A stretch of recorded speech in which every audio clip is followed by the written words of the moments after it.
Tarawih witir ini adalah merupakan bagian dari Qiyamul Lail.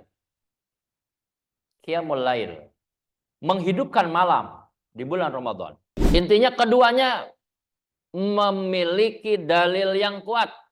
Nggak boleh saling menjelek-jelekan. Nggak boleh merasa diri, sayalah yang paling benar. Saya lebih benar, saya 11 rakaat. Loh, sayalah lebih banyak pahalanya 23 rakaat. Setelah sholat sunnah qabliyah subuh, kemudian sholat subuh. Setelah sholat subuh, ada sholat lagi nggak? Nggak ada. Karena tidak dibolehkan sholat sunnah setelah subuh.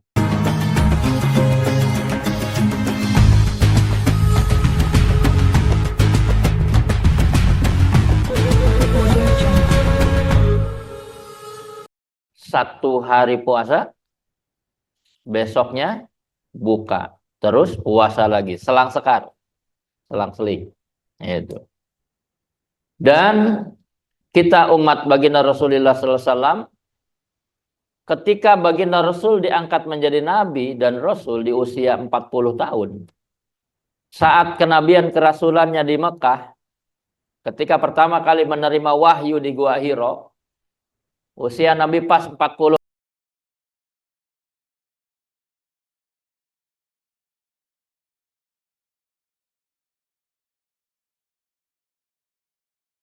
Tahun kedua Hijriyah. Kedua Hijriyah. Kalau melihat usia kenabiannya pada saat tahun kedua Hijriah itu usia kenabian keberapa baginda Rasul? Usia kenabian itu kan 40 tahun. Kemudian mengembangkan dakwah di Mekah selama 13 tahun.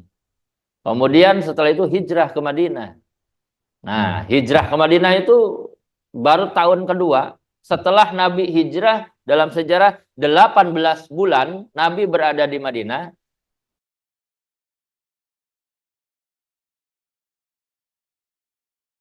Manu kutiba alaikumusiyam kama kutiba alal ladzina min qablikum la'allakum tattaqun. Itu barulah ada kewajiban puasa Ramadan, ya. Nah, itu sampai sekarang. Nah, itu sejarah puasa Ramadan, ya.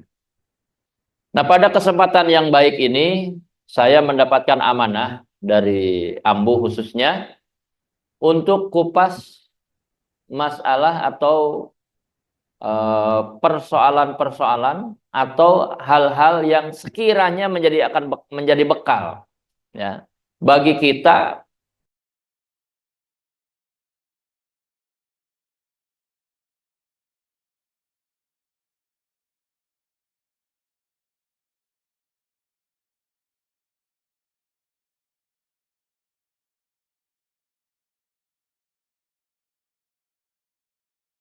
di tanah suci Mekah Madinah full selama Ramadan, ya, full Ramadan, ya.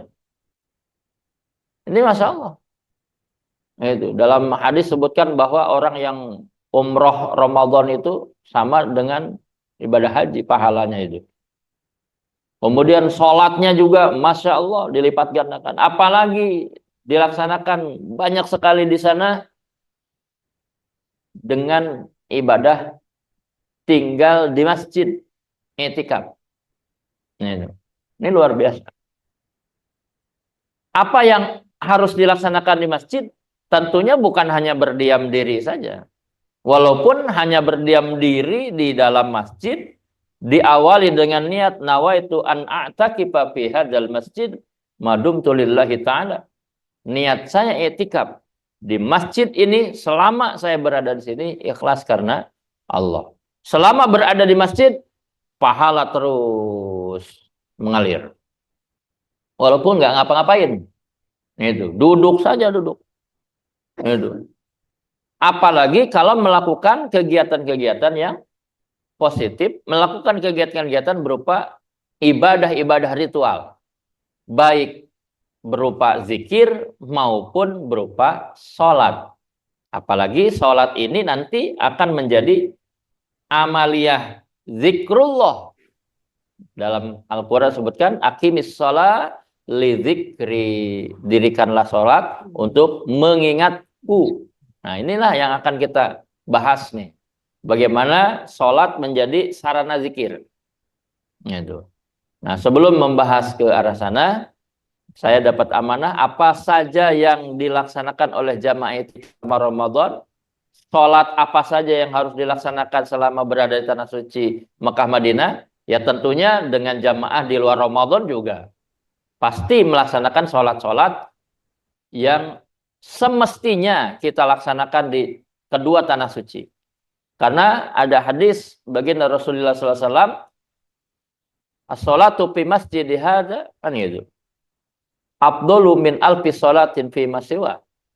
Rasul ketika berada di Masjid Nabawi pernah menyampaikan kepada para sahabat bahwa sholat di masjidku ini afdal min alfi sholat, lebih utama daripada 1000 sholat. Ini luar biasa. Sholat di mana itu? Di Masjid Nabi, Masjid Nabawi yang ada di Madinah itu, Pak. Jamaah umroh ini pasti ke sana karena paketnya udah Haromen, 2 kota suci. Ya, itu ya, pasti ke Madinah. Walaupun hanya beberapa hari, lebih lama di Mekah misalnya gitu. Jamaah haji yang reguler tahun lalu dan sebelumnya itu 40 hari. Itu 30 hari di Mekah, 8 hari di Madinah. Itu untuk melaksanakan arba'in, yang 2 harinya perjalanan lah. Itu 40 hari totalnya. Nah, sangat disayangkan kalau kita berada di Masjid Nabawi atau berada di area kota Nabi, yakni di Madinah, lantas sholatnya tidak di Masjid Nabawi. Sholatnya di hotel aja gitu. Itu ya.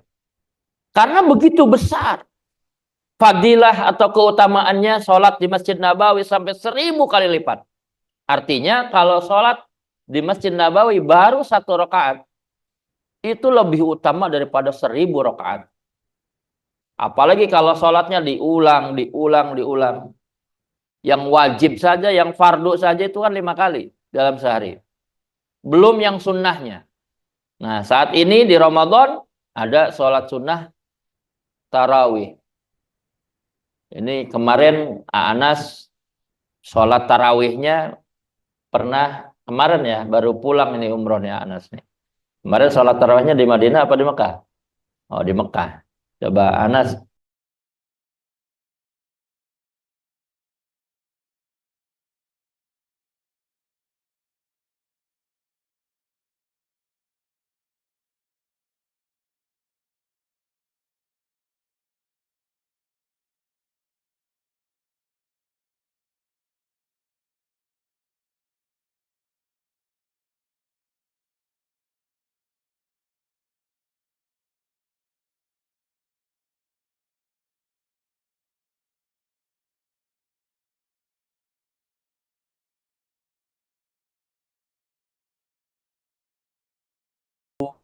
Pelaksanaan tarawih ini ayat Quran yang dibacanya 1 juz atau misalnya dari jam berapa sampai jam berapa. Nah, saya takutnya salah menyampaikan karena saya belum pernah Ramadan di sana. Silakan Anas. Baik, terima kasih Pak Kiai. Ini sepengalaman kembali alhamdulillah memberikan ini pada saya untuk melaksanakan ibadah sholat tarawih di awal sholat tarawih sampai ketiga. Sholat tarawihnya itu ketika kalau di sana setelah buka maghrib ya, setelah maghrib saya tuh lumayan lama ya. Kalau di sini kan kita itu kan salah untuk buka terus salat harus itu masjid kalau bukan. Jadi ada bedanya beberapa kita yang perjalanan lalu dan nah jadi pada jemaah bisa santai gitu. Kita santai melaksanakan buka puasa tersebut. Terus sholat dulu dengan sholat, terus siap-siap untuk melaksanakan ibadah sholat bisa berjamaah. ketika sholat berjamaah di situ harus Allah luar biasa berobat. Jangan di pelataran Masjidil Haram, bahkan di jam trotoar sampai ke lobi yang tadi itu sudah kita jamaah menjelang ibadah ini. Jadi itulah biasanya kepada di kota Mekah. Terus untuk yang di Suaranya tidak terdengar katanya. suaranya terbuka. Suara terbuka. Oke.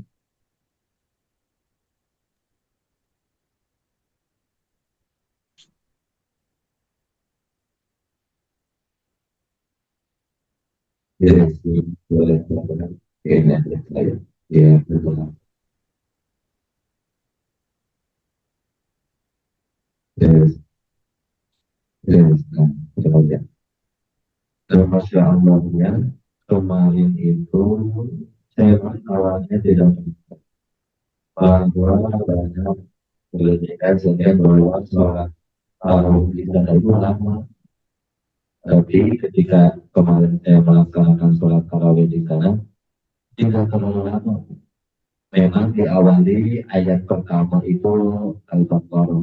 Alif Lam Mim. Cuma ketika diawali itu tidak banyak lagi, jadi sambung-sambung ayat. Mungkin bisa sampai 10 sampai 15 ayat gitu. Dan tidak terlalu lama kok. Karena cepat. Yang bacanya cepat, imamnya itu cepat, luar biasa yang sangat tertib. Nah itu dua rakaat sampai 10 rakaat. Sampai 10 rakaat, setelah 10 rakaat baru melaksanakan sholat witir. Witirnya itu 3 rakaat, tapi dilaksanakannya itu 2 rakaat dan 1 rakaat. Kalau di sana witir yang kedua rakaatnya itu suratnya surat pendek, biasanya juz 30 kemarin itu. Yang 1 rakaatnya itu hanya surat Al-Ikhlas. Kalau di kita hanya surat Al-Ikhlas. Rakaatnya hanya kurang, cuma ditambah ada apa namanya turun.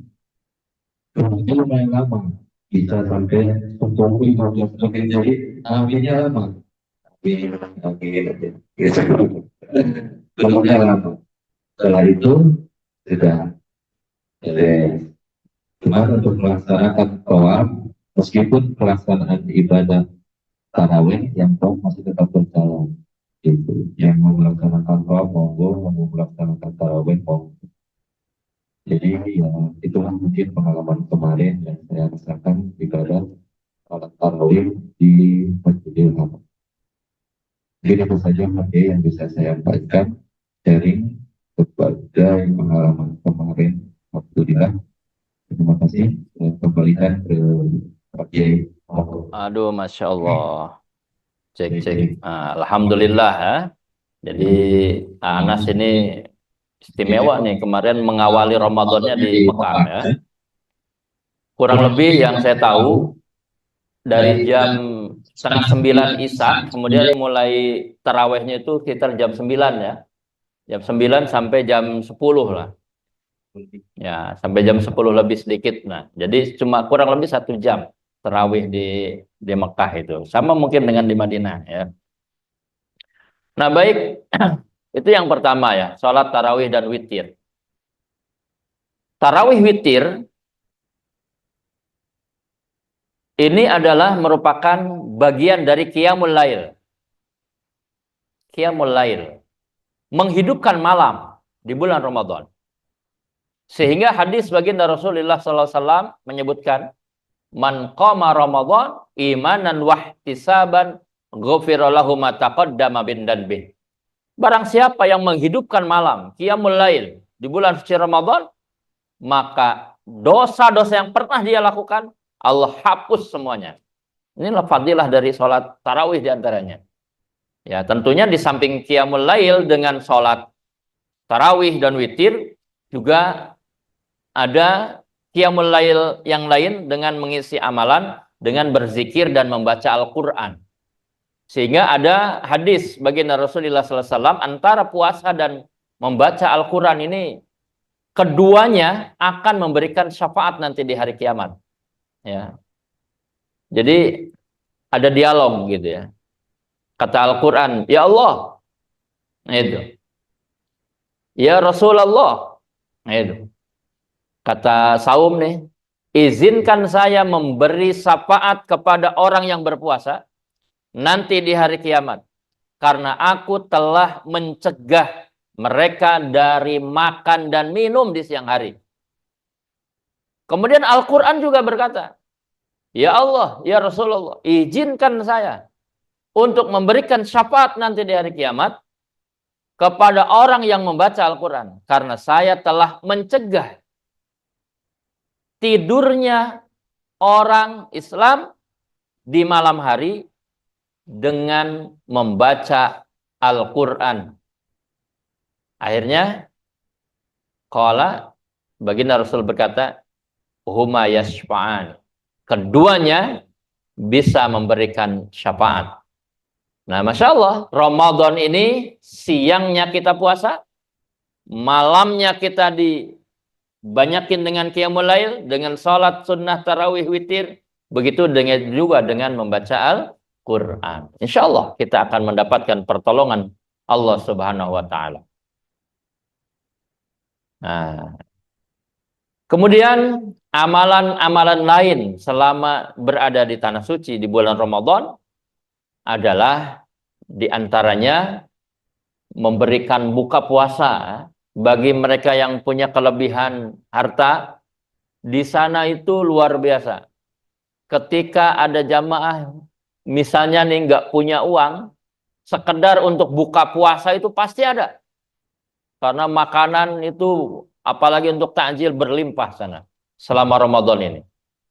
Ini luar biasa. Karena dalam hadis baginda Rasulullah SAW, bagi mereka yang punya kelebihan, mempunyai harta berlebih, disitulah ada peluang sodakoh yang luar biasa di Ramadan.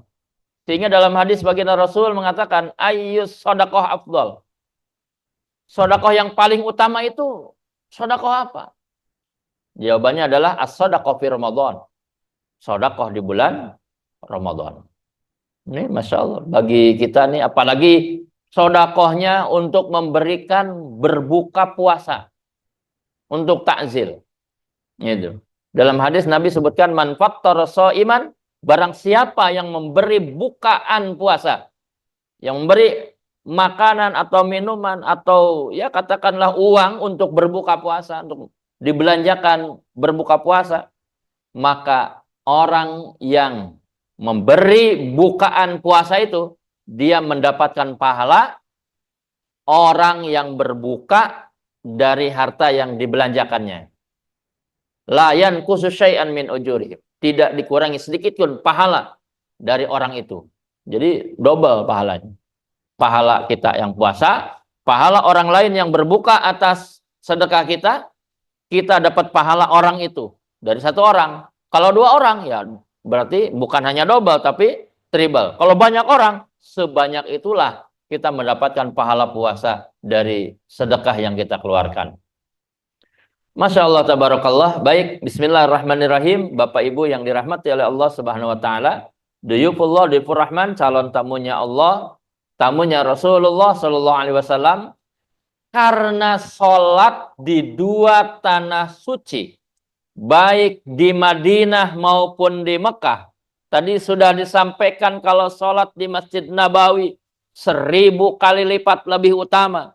Apalagi kalau sholat di Masjidil Haram, pahalanya adalah 100.000 kali lipat lebih utama daripada sholat selain di masjid itu.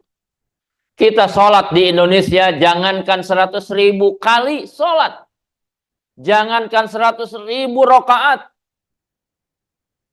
1000 kali saja nggak akan sanggup. Ya, 100 kali berdiri saja nggak akan sanggup. kita hanya sholat yang berlama-lama saja hanya di bulan Ramadan paling kuat hanya 23 rakaat tarawih di sini. Ya. Ada tarawih itu yang 8 plus 3, ada 20 plus 3. Ini Bapak Ibu yang mana nih? Yang 23 apa yang 11? Ya. Keduanya memiliki dalil. Keduanya memiliki dalil yang kuat. Silahkan. Boleh 11, boleh 23. Atau bahkan Imam Malik itu sampai 36 rakaat. Waktu di Madinah, Imam Malik itu sampai 36 sholat tarawihnya. Kalau yang 11 itu sebagaimana kebiasaan Rasulullah SAW. Baik di bulan Ramadan maupun di luar Ramadan. Rasul itu tidak pernah meninggalkan namanya tahajud 8 rakaat, 3 rakaat witir. Udah kebiasaan tuh, udah biasa Rasulullah. Nah, hanya saja di bulan Ramadan, Rasul itu lebih giat melaksanakan sholat sunnah. Sehingga disangka oleh para sahabat itu, wah ini Rasul sholat apa nih? Kok lebih banyak gitu di Ramadan ini. Sehingga Rasulullah memutus, dalam arti enggak ke masjid gitu. Ya, takutnya disangka sholat tarawih itu adalah wajib. Gitu. Padahal hukumnya sunnah. Gitu. Tetapi ibadah-ibadah sunnah di Ramadan pahalanya di-upgrade menjadi pahala fardu. Ini luar biasa. Gitu. Kalau yang 23 rakaat ini adalah dalam hadis sebetulnya Rasulullah pernah melaksanakan 20 plus 3. Tetapi ini adalah merupakan amaliyah dari pertama kali sholat 23 rakaat adalah dari sahabat Umar bin Khattab. Intinya keduanya memiliki dalil yang kuat. Nggak boleh saling menjelek-jelekan. Nggak boleh merasa diri, sayalah yang paling benar. Saya lebih benar, saya 11 rakaat. Loh, sayalah lebih banyak pahalanya 23 rakaat. Nah, gitu. Nah, yang salah itu yang nggak taraweh. Itu seperti dulu itu kan antara kunut yang nggak kunut, ribut itu. Saya kunut, saya mah enggak. Nah, itu dulu debatnya itu persoalan kunut. Sekarang udah nggak ada perdebatan anak-anak muda.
Ya di bulan Ramadan gitu ya.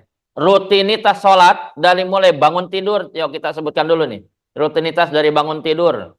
Sholat apa dulu nih dari bangun tidur? Bangun tidurnya jam berapa di sana? Sekarang karena ada sahur juga. Kalau di luar Ramadan juga sebetulnya udah rutin. Bangun jam setengah 3 atau jam 3 lah. Ya. Atau paling telat-telatnya banget itu bangun di azan awal. Karena di Mekah Madinah itu ada namanya subuh itu ada azan awal, ada azan subuh. Berapa rentang waktunya? Rentang waktunya 1 jam. Nah, 1 jam. Jadi jangan kaget kalau kita nanti di Mekah, di Madinah, 1 jam sebelum waktu subuh itu sudah ada azan di masjid. Itu namanya azan awal. Azan untuk tahajud. Nah, jadi yang pertama kali dilaksanakan adalah sholat sebelum subuh. Sholat apa saja itu? Nah, saya sarankan yang pertama yang harus dilakukan adalah ketika masuk ke masjid, yang pertama adalah sholat sunnah. Kalau mau lebih banyak nih, karena kan 1 rakaat sama dengan 1000 rakaat. Ini ceritanya di Madinah aja dulu nih. Kalau di Mekah, di Masjid Haram, ya lain lagi. Maksudnya keutamaannya. Yang pertama dilakukan adalah sholat 2 rakaat syukrul wudu. Syukrul wudu itu sholat sunat wudu, mensyukuri wudu. Dan sholat sunat syukrul wudu ini bisa dijamu, di-combine dengan sholat sunnah tahiyatul masjid. Bisa disatukan. Gitu ya. Atau boleh dipisah, nggak apa-apa. Sholat sunnah syukrul wudu dulu, kemudian sholat sunnah tahiyatul masjid. Tapi biasanya sholat sunnah tahiyatul masjid ini prakteknya adalah ketika pertama kali masuk ke masjid. Jadi bolehlah sholat langsung tahiyatul masjid dan sekaligus sholat sunnah syukrul wudu. 2 rakaat. Setelah 2 rakaat sholat sunnah tahiyatul masjid, sholat berdiri lagi, namanya sholat sunnah taubat. 2 rakaat. Jadi udah berapa tuh? 4 ya. Sholat sunnah taubat. Selanjutnya setelah sholat sunnah taubat, sholat sunnah hajat. 2 rakaat. Dan 6. Setelah itu, sholat sunnah tahajud. Berapa? 8 rakaat. 8 rakaat, 4 kali berdiri. Gitu ya. 4 kali berdiri. 2, 2, 2, 2. Setelah selesai, baca doa tahajud, berdiri lagi sholat sunnah witir. Berapa rakaat? Minimal 3 rakaat. 2 kali berdiri. 2 rakaat, terakhir 1 rakaat. Nah, minimal itu. Ya, minimal itu. Kalau di luar Ramadan. Nah, kalau di dalam Ramadan, tadi yang 8+1-nya itu adalah tarawih. Coba, kalau di Ramadan tadi berapa rakaat jadinya? Tahiyatul masjid, 2.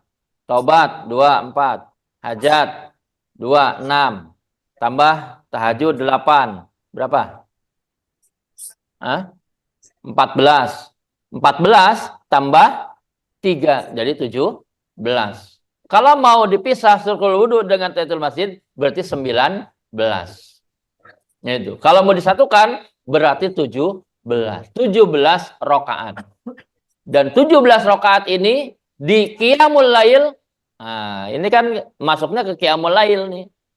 Karena sebelum subuh. Bahkan itu adalah di waktu mustajab. Nah, nanti saya akan sampaikan di 17 rakaat itu apa yang harus kita sampaikan. Bentuk komunikasi kita dengan Allah. Nanti saya sampaikan di makna bacaan sholat, makna gerakan sholat. Itu. Kemudian setelah itu datanglah waktu subuh. Di waktu subuh sholat berapa rakaat? Kalau subuhnya 2 rakaat. Sebelum subuh ada namanya sholat sunnah qobliyah. Qobliyah subuh. Berapa rakaat? Cukup 2 rakaat. Ada hadis menyebutkan bahwa rakaata al-fajr. Rakaatal fajr khairun minad dunya wa ma fiha. Dalam satu riwayat menyebutkan 2 rakaat itu adalah sebelum subuh. Ada yang mengatakan bahwa 2 rakaat itu adalah yang sholat subuh. Bahwa 2 rakaat qobliyah subuh itu lebih utama daripada dunia dan seisinya. Berarti orang yang suka sholat sunnah qobliyah subuh, dialah orang yang paling kaya di dunia. Ini seringkali menjadi sebuah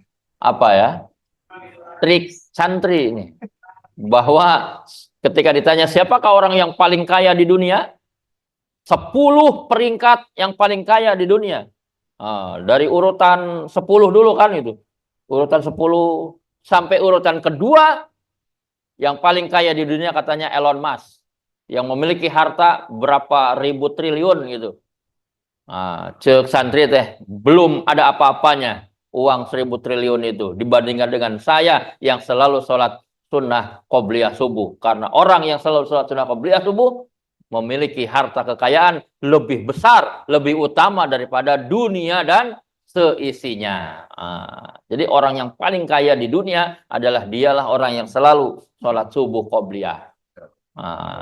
Itu. Nah, itu. Jadi kalau di santri ditanya calon mertua itu modalnya itu. Saya punya modal suka sholat sunnah qobliyah subuh.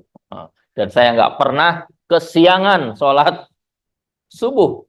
Itu. Jadi termasuk ibu-ibu, bapak-bapak kalau cari calon menantu, carilah orang yang bangunnya.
Apapun kecuali zikir.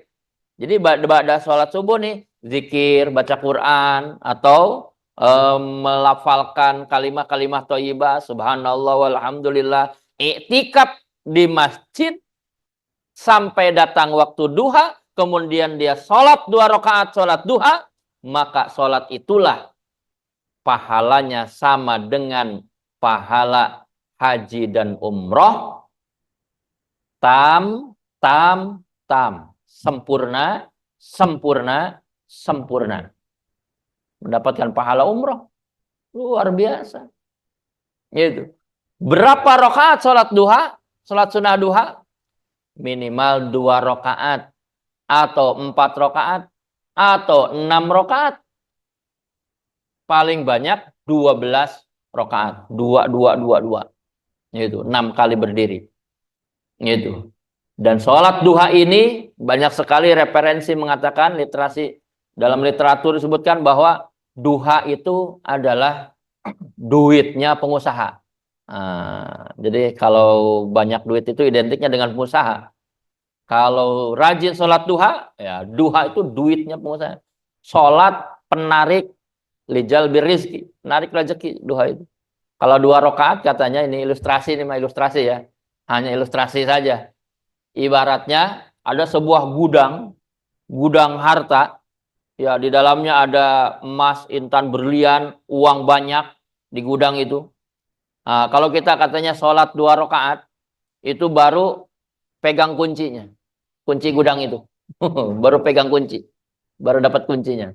Sholat lagi lah 2 rakaat, baru bisa buka tuh, buka pintu, baru bisa ngebuka. Itu. Sholat lagi 2 rakaat. Wah, pintunya terbuka. Dan kita bisa melihat, oh ada perhiasan, ada uang banyak gitu, ada harta berlimpah. Gitu. Udah bisa diambil belum? Belum. Sholat lagi 2 rakaat. Jadi 8. Udah bisa diambil. Dimasukin. Masuk ke rekening. Masuk ke tas. Gitu.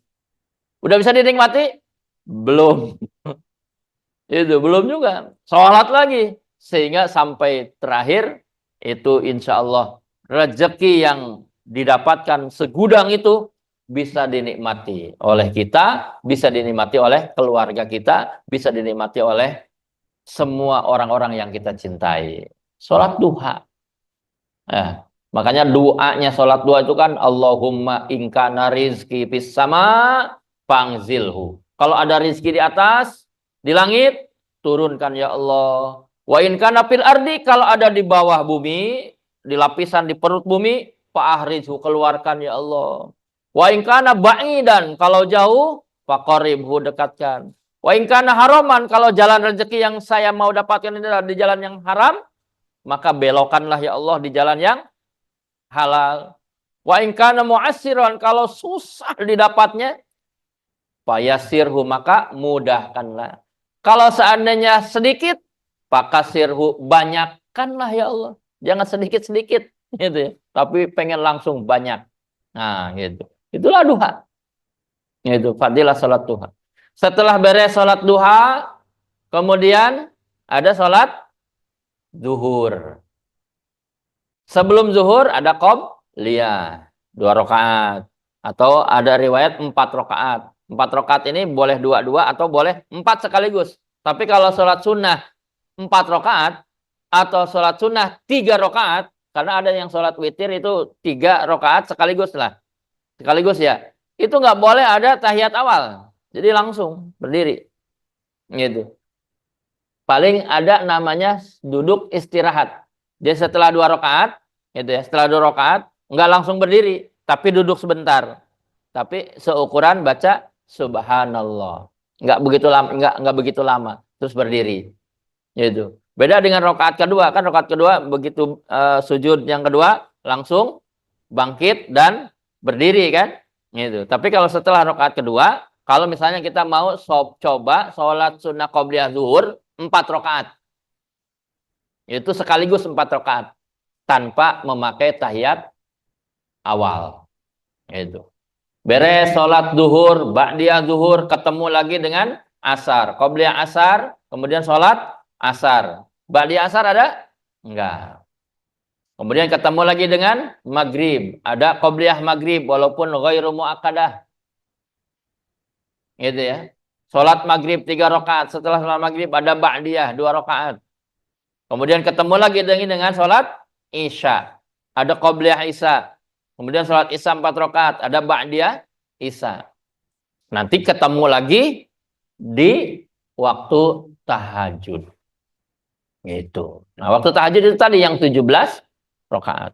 Itulah rangkaian-rangkaian sholat yang harus seyogyanya semestinya kita lakukan selama berada di tanah suci. Supaya kita memperoleh pahala yang banyak. Itu. Jadi nanti kalau ditanya pas pulang ke Indonesia, itu, Pak, di sana sholatnya berapa kali? Oh, banyak. Nah, kalau dilipat gandakan dengan 100.000 kali lipat, Pak, berapa itu? Sholat 100.000 kali itu kalau normal di kita di Indonesia itu berapa tahun itu? 274 tahun. Bapak ini luar biasa sudah menghitung. Orang kalau usia 274 udah nggak ada kayaknya sekarang. 100 tahun aja langka. Itulah kenapa bedanya umat Nabi Muhammad dengan umat-umat Nabi terdahulu. Dulu itu zaman Nabi Adam usianya sampai 1000 tahun. Itu. Umat Nabi Adam juga sama dengan usia nabinya. Nabi Idris 900 tahunan. Umat Nabi Idris sama dengan umat nabinya. Sama dengan umur nabinya. Itu. Pokoknya mah umur manusia, lihat aja nabinya umurnya berapa. Itu. Semakin ke sini semakin berkurang karena Nabi Muhammad adalah nabi akhir zaman, usianya juga paling pendek. Kata Rasulullah, a'maru ummati sittina baina sittina wa sab'in. Usia umur umatku adalah antara 60 sampai 70 tahun. Wa qalilun ma yatajawaz. Sangat sedikit orang termasuk minoritas yang melebihi 70 tahun. Karena usia Nabi adalah 63 tahun. Jadi jatah umur kita ini sebetulnya hanya 63 tahun sebagaimana usia Nabi. Jadi kalau di sini ada ibu usianya 62 tahun 11 bulan, 23 jam, berarti jatah hidupnya tinggal 1 jam lagi. Gitu. Ketika melewati 63, maka itu adalah bonus. Bonusnya. Itu. Sampailah 70 tahun. Itu ya. Sebagaimana tadi hadis Nabi. 70, lewat lagi. 71, 72. Bahkan saya punya orang tua sekarang usianya udah 90. Berapa ya? Kelahiran 33. 1933 berarti berapa tahun sekarang? Ya, kurang lebih 92 lah. Ya, 92 tahun. Ya, udah banyak bonusnya. Ini luar biasa.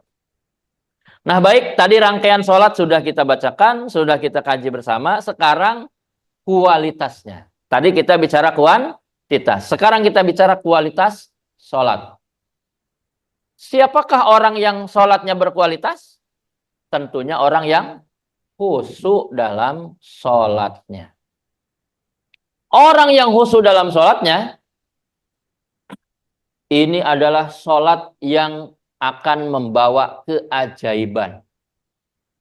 Sholat yang akan membawa kualitas ibadah yang bisa diandalkan di hadapan Allah Subhanahu wa Ta'ala. Namun sayangnya, sholat khusyuk ini berat, Pak. Itu ya. Sholat khusyuk ini bisa dijadikan wasilah kita minta tolong sama Allah. Di dalam surat Al-Baqarah sebutkan, wasta'inu bis-sabri was-sholat. Mintalah tolong kalian semua dengan sabar dan sholat. Sholat bisa dijadikan wasilah minta pertolongan kepada Allah. Tetapi di akhir ayat di situ disebutkan, wa innaha lakabiratun. Tetapinya sholat itu berat. Lakabiratun itu berat. Berat sekali. Sholat yang bisa mencapai derajat level bisa dijadikan minta pertolongan. Minta pertolongan di sini, minta pertolongan atas hidup dan penghidupan. Kehidupan dan penghidupan. Itu. Atas persoalan-persoalan hidup. Sholat bisa menjadi pelantara pertolongan. Itu ya. Penolong atas persoalan demi persoalan yang kita hadapi selama hidup di dunia. Belum nanti di akhirat. Sholat ini berat. Illa alal khasiin. Kecuali bagi mereka yang khusyuk. Bagi mereka yang khusyuk nggak akan berat.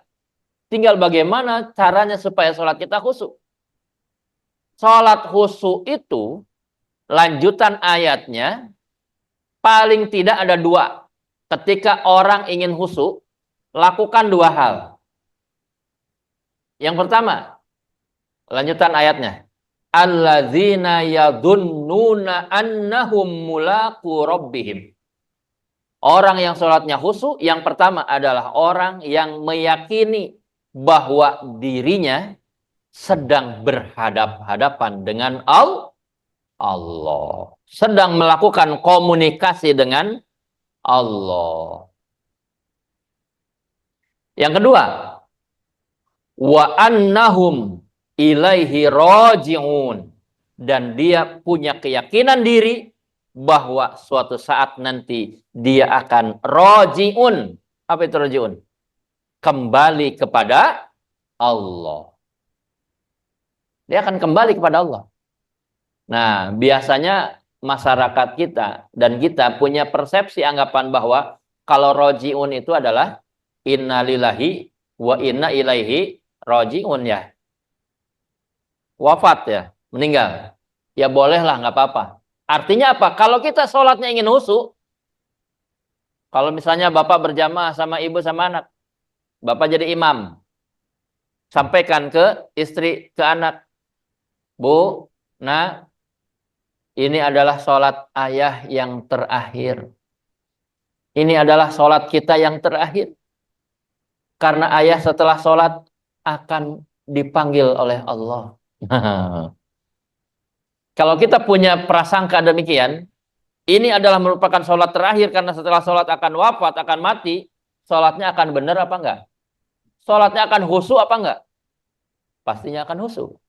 Tetapi yang namanya roji'un, yang namanya kembali kepada Allah, hakikatnya sebetulnya bukan hanya kematian, bukan hanya terpisahnya jasad dan ruh, tetapi yang paling benar adalah namanya roji'un itu dalam kaidah tasawuf itu adalah yang disebut dengan wusul. Apa itu wusul? Sampainya ruh kita kepada Allah. Nah, inilah yang akan kita pelajari. Bagaimana caranya wusul dengan sholat. Sehingga puncaknya sholat adalah mi'rajul mu'min. Bagaimana sholat kita menjadi mi'raj.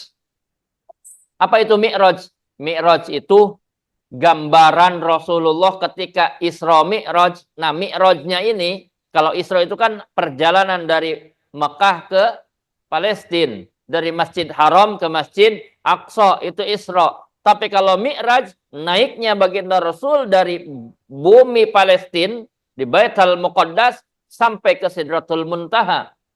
Dan sampai bertemu, bertatap wajah dengan Allah. Itu Mi'raj. Nah, perjalanan Mi'raj ini ada di dalam sholat. Bagaimana perjalanannya? Baik, kita mulai.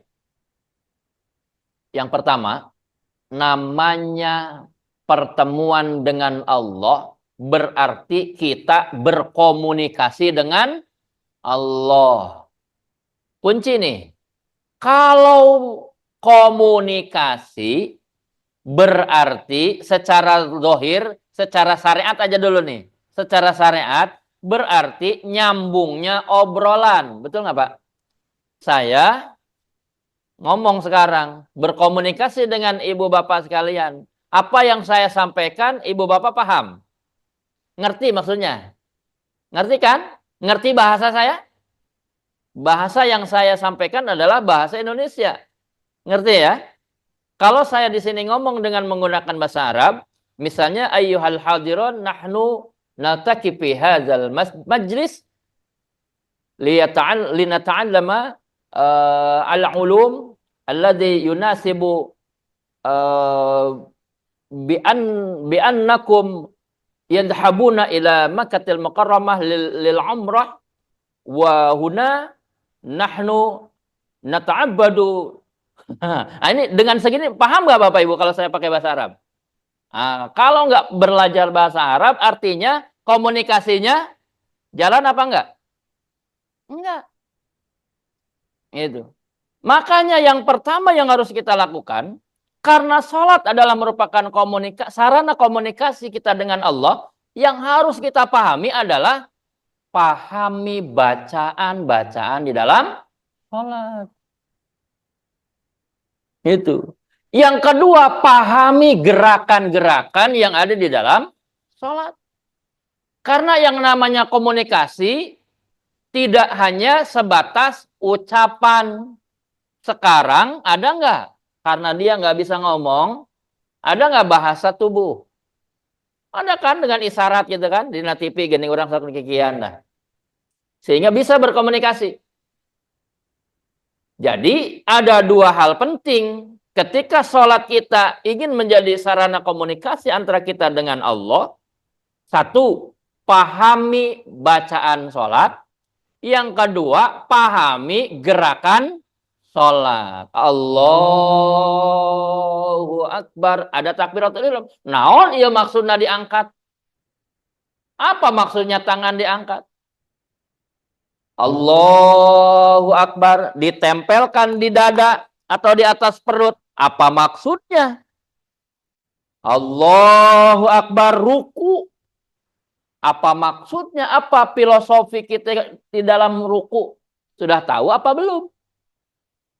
Kemudian i'tidal, sujud, duduk antara dua sujud, sujud lagi, berdiri lagi, terakhirnya tahiyat, duduk tahiyat. Nah, kita sudah paham betul belum terkait dengan gerakan-gerakan itu? Pertama bacaan. Yuk, sejauh mana kita bisa memahami bacaan-bacaan sholat? Yang pertama, yang rukun aja dulu, yang rukun. Karena di dalam sholat ini ada rukun itu 3. Ada rukun qauli, ada rukun qalbiyah. Rukun qalbiyah itu adalah rukun yang dilakukan oleh hati, yaitu apa? Niat. Ya, nanti kita bahas niat. Yang kedua, rukun qauliyah, rukun yang diucapkan atau yang dibacakan, dan itu harus keluar dari mulut kita. Coba kita sebutkan. Kalau tadi niat yang qalbiyah, yang sekarang yang qauliyah ada berapa? Ya sebutkan aja lah, nggak usah sebutkan ada berapa-berapanya. 1, yang qauliyah apa? 1, takbiratul ihram. Apa itu takbiratul ihram? Ucapannya, bacaannya. Allahu Akbar. Yang disebut rukunnya yang mana? Keluar suara di mulut kita. Allahu Akbar. Ini artinya apa? Karena ini adalah rukun qauliyah. Kalau tidak keluar suaranya, maka rukun qauliyahnya tidak terlaksana. Subuh teh tunduh kene. Masih ngantuk bangun tidur. Dipaksa sholat anak ke orang tua. Atau kita lah sholat subuhnya masih ngantuk. Pada saat takbiratul ihram, nggak ada suara yang keluar. Padahal itu rukun qauliyah. Maka takbiratul ihramnya tidak sah. Kalau takbiratul ihramnya tidak sah, kurang 1 rukun. Maka sholatnya tidak sah semua secara fikih ya. Secara fikihnya. 1, takbiratul ihram. 2, baca Fatihah. Sama Fatihah juga. Kalau misalnya begini doang. Cuma mulut doang yang gerak. Tapi nggak keluar suara. Karena ini adalah rukun qauliyah, maka harus diucapkan. Yang ketiga. Yang ketiga yang rukun. Apa yang ketiga? Tahiyat. Bacaan tahiyat. Tahiyat akhir. At-tahiyyatul mubarakatus salawatut thayyibat. Assalamu alayka ayyuhan nabi wa rahmatullahi wa barakatuh. Assalamu alayna wa ala ibadillahis salihin. Asyhadu an la ilaha illallah wa asyhadu anna Muhammadar Rasulullah. Udah sampai situ. Sampai situ tahiyat. 3. Yang keempat, sholawat. Allahumma sholli ala Muhammad wa ala ali Muhammad. Cukup sampai situ. Kalau mau ditambah, kama shallaita ala Ibrahim wa ala ali Ibrahim wa barik ala Muhammad wa ala ali Muhammad kama barakta ala Ibrahim wa ala ali Ibrahim fil alamin innaka Hamidum Majid. Tapi yang wajibnya sampai Allahumma sholli ala Muhammad wa ala ali Muhammad. Wajib sampai situ. Baru yang kelima, salam. Assalamualaikum warahmatullahi. Yang wajib, salam yang pertama, yang rukun. Salam yang kedua, hukumnya sunnah. 5 ini yang mesti betul-betul kita harus pahami. Arti dan makna filosofi yang terkandung di dalamnya. Ini sebetulnya nggak cukup 1 pertemuan nih membahas makna sholat ini. Nggak cukup. Apalagi kita hanya dibatasi sampai jam 11. Waktunya tinggal 12 menit lagi. Nah, insya Allah nanti ada patch 2 lah. Ada sesi 2. Belum nanti yang sunnah-sunnahnya. Yang saya jelaskan nanti. Ini yang pokoknya aja dulu nih. Kenapa? Karena perintah sholat itu Pak, kalau kita buka di surat Al-Ankabut ayat 45, gitu ya. Ini tentang bacaan nih. Di situ disebutkan utlu ma uhiya ilaika minal kitabi wa aqimis shalah. Bacalah oleh Muhammad yaitu kitab Al-Qur'an yang telah diwahyukan kepadamu dan tegakkanlah salat. Ini apa maksudnya? Bahasanya utlu. Utlu itu bahasa Arab. Artinya tilawah. Artinya membaca. Sementara ada teks kalimat bahasa Arab lain yang artinya sama membaca. Seperti apa? Iqra. Bacalah, kan sama. Apa bedanya iqra dengan utlu? Beda, Pak. Bedanya tilawah dengan kiroah, itu beda. Kalau kiroah membaca, itu cukup membaca aja. Tapi kalau tilawah, membacanya seraya memahami apa yang dibaca. Nyambungnya dengan waqimis sholat. Jadi ketika ada bacaan di dalam sholat, maka bacaan itu harus dipahami. Supaya apa? Komunikatif dengan Allah. Sholat itu berakar kata dari wasolat.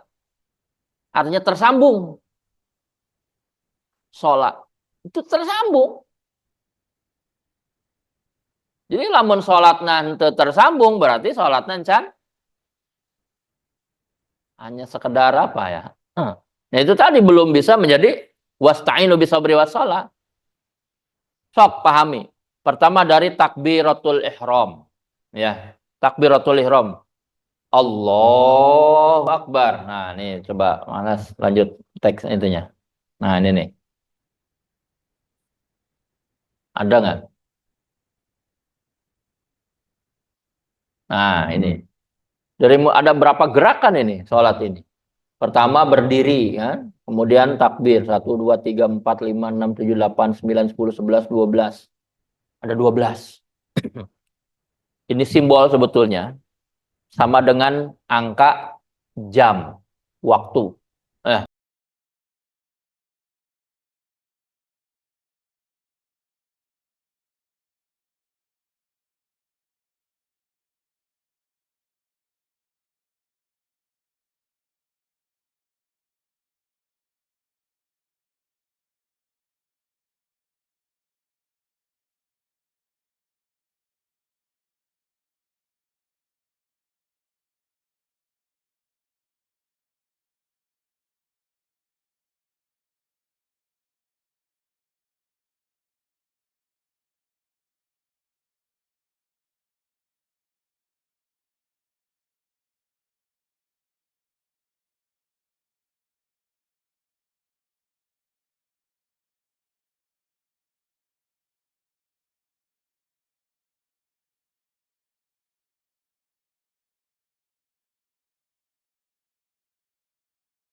Din, salat itu tiangnya agama. Faman aqama faqad aqamadin wa man tarakaha faqad hadzamaddin. Ibaratnya gini, ini mic ini agamanya nih. Ini agama mic ini.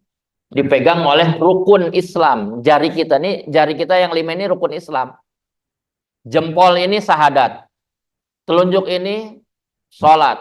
Jari tengah zakat. Jari manis puasa Ramadan. Cinggir, kelingking, haji dan umroh. Kalau kita bisa melaksanakan 5 rukun Islam, syahadat iya, sholat iya, zakat oke, udah mampu, udah nisab. Ini ya, puasa sekarang kita jalani. Umroh kita insya Allah akan berangkat. Itu. Agama ini kuat pegang. Tapi kan tidak semua orang umroh, tidak semua orang bisa haji.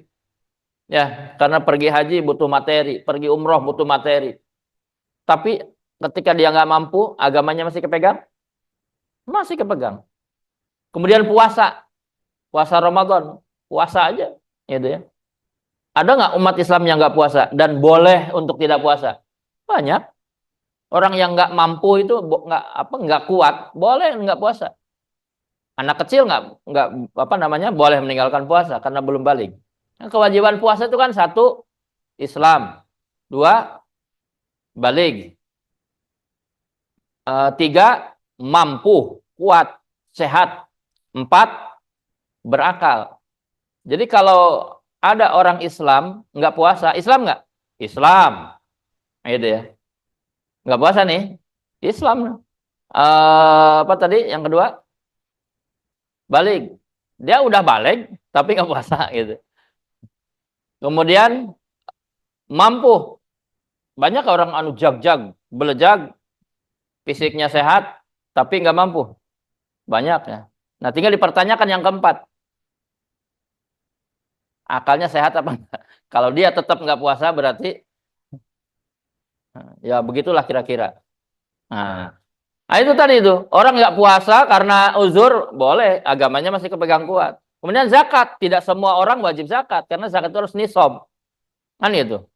Masih kepegang kuat. Tapi kalau orang Islam sudah nggak sholat, hanya syahadat doang, nggak bisa ngangkat mic ini, mempertahankan agama dengan satu syahadat doang. Minimal 2 dengan sholat. Masih kuat, masih bisa kepegang. Makanya lanjutan hadis tadi, paman aqamah faqad aqamad-din. Sajalma anu salat, maka sebetulnya dia mendirikan agama. Tapi sebaliknya, dia kalau sudah nggak salat, meninggalkan salat, faqad hadamad-din. Dia menghancurkan agamanya, jatuh agamanya, hancur. Makanya penting salat itu luar biasa.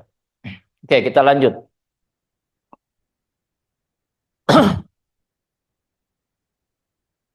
Allahu Akbar. Apa artinya Allahu Akbar? Allah Maha Besar. Ke sini. Tangan kiri di bawah, tangan kanan di atas. Artinya apa? Biasanya kanan simbol kebenaran, kiri simbol kesalahan. Ridho, rela menerima. Tinggal nanti introspeksi diri dari belajar ridho ini. Kenapa tetangga saya begitu, saya seperti ini? Yang disalahkan siapa? Berarti ketika kita sedang at-tahiyat, baginda Rasul hadir ruhnya di depan kita. Sehingga kita mengucapkan assalamualaikum ayuhan nabi wa rahmatullahi wabarakatuh.